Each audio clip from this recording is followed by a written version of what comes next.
As a homeschooling mom of 11 years, I've had the privilege of actually teaching my kids the things they want to learn.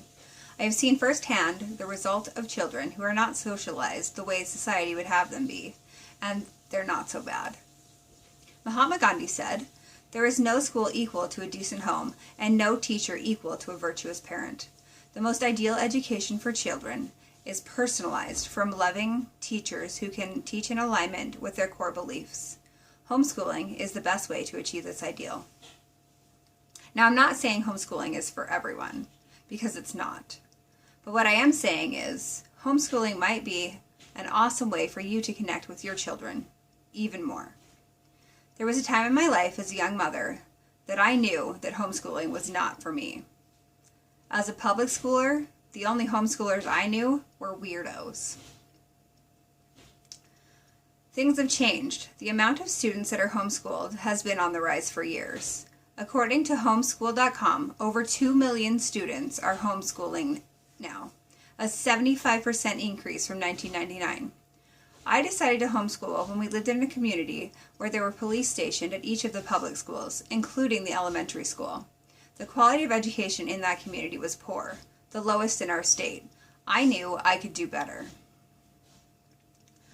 I attended a homeschooling education seminar for the Thomas Jefferson education community for my first taste of homeschooling. The classes were phenomenal, but those classes were not the reason that I decided to homeschool my kids. There was also a youth seminar going on, and I had the privilege of watching how these kids interacted with their mentors, their parents, and other students. I was impressed with the maturity and respect that seemed to be prominent in that group. When I went home and started to teach my kids, I realized that I loved homeschooling, and I have never looked back. A peek inside my kitchen during the week will reveal a lot of the amazing things that happen in the life of homeschoolers. The 5 big boys will have their school books out, and they'll be racing to see who can get the most done in the allotted amount of time. The 2 younger kids will have a craft out, and in their ideal, it's the messier the craft, the better. Something with cups of salt, jars of paint, or glue. The baby will be either on my lap or smack dab in the middle of the table, wreaking havoc. Some might view our mornings as chaotic, but we view them as organized chaos. And for me, it's pure bliss. Our afternoons are when the kids and I do one-on-one work.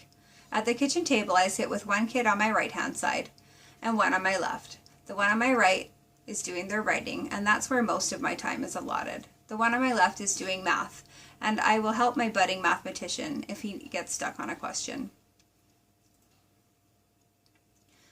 During these one-on-one moments with my children, I get to chat with them about their goals and dreams. I find out about their secret crushes, and I get to share details of when I was their age.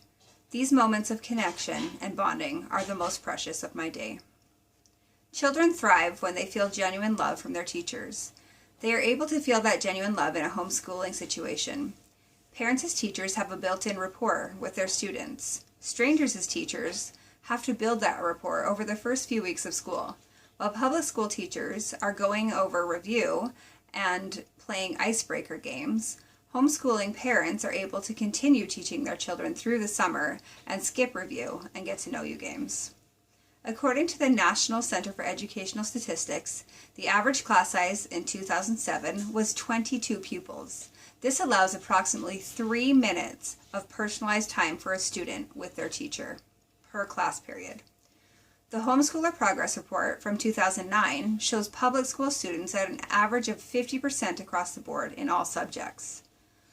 Homeschool students averaged in the mid to high 80% area in the same subjects. This statistic shows that personalized one-on-one teaching is more effective than a large classroom with one teacher. Public schools are really good for finding a curriculum that will create the best results for the most amount of children. Parent educators can be a little more creative in their curriculum choices. They can use the same curriculum as their local school systems if it suits their kids' needs, or they can find one that will suit them better. One thing I love to do with my kids at the beginning of the school year is sit down with them and find out which things they specifically want to learn about. I can then fit their wants and their needs together. This personalized education is a great way for the learning to stick with kids throughout their lives. I am also able to start our mornings with a devotional and prayer, scripture reading, and the singing of the national anthem. The question that I haven't answered yet is the one that I get asked the most. What about socialization?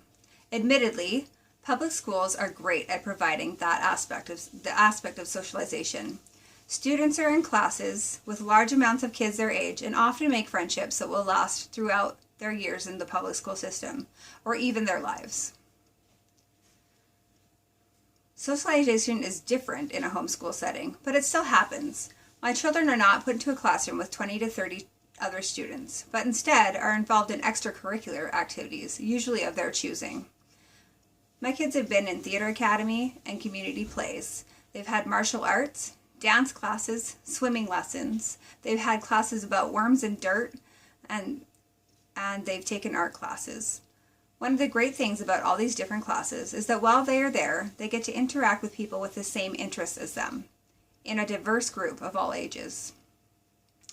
Another way my kids get their socialization is through my friends' kids. Something fun that I've been able to do as a homeschooling mother is meet other parents who have the same core values and beliefs through homeschooling associations. We've been able to participate in family gatherings with these other like-minded families, and my children have made lasting friendships with some of my best friends' kids. It is amazing to be able to associate with whole families who have the same values and beliefs as we do. When homeschooling is a viable option for a family, it is a great way to give children a personalized education while teaching fundamental core beliefs. Again, no need to join the homeschooling bandwagon if it's not something that tickles your fancy. But don't sweep the idea under the rug either.